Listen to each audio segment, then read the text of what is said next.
Ido Portal and Moshe Feldenkrais are both from Israel. Kind of interesting. And another thing that's similar about them is that they kind of propose these general movement practices. Like for Feldenkrais, there's this whole thing called awareness through movement. These movement lessons that you can do they're kind of anybody can do them.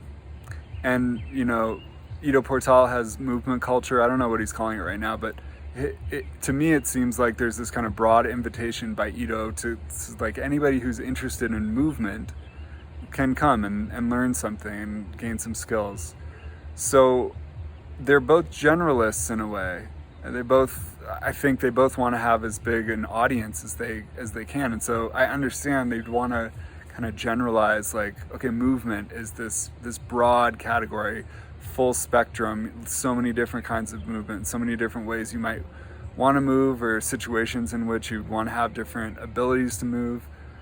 So I get that. But on the other hand, both of them had their starts in like very specific martial arts contexts.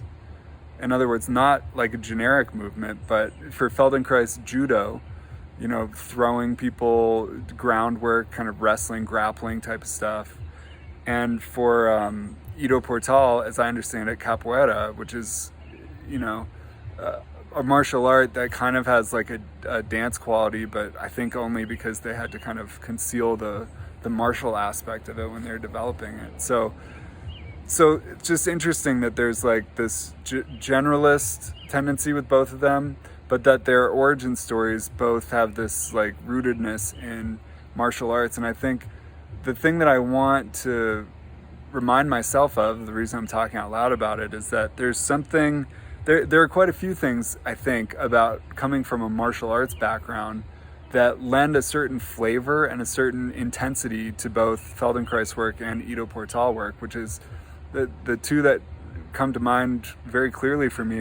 The first one is that it's high stakes when you're and the second thing is that it's relational. It's your ability to perform some kind of movement is not judged, but it kind of works or it doesn't, to the degree that your interaction with somebody else goes the way that you intend. If it doesn't go the way that you intend, then could be a problem. You're going to get pinned, or you're going to lose the fight, So there's just it's just an interesting dynamic there between where they're coming from, which, as I say, is, I think, this kind of intense kind of trial by fire thing. And I'm also well aware that there are cultures of training, both within judo and other martial arts, in capoeira and other martial arts,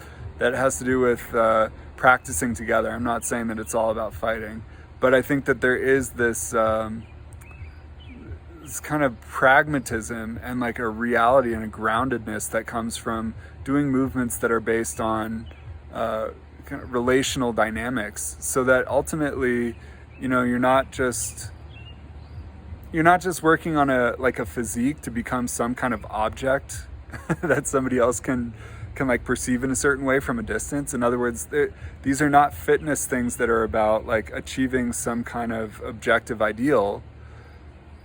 And they're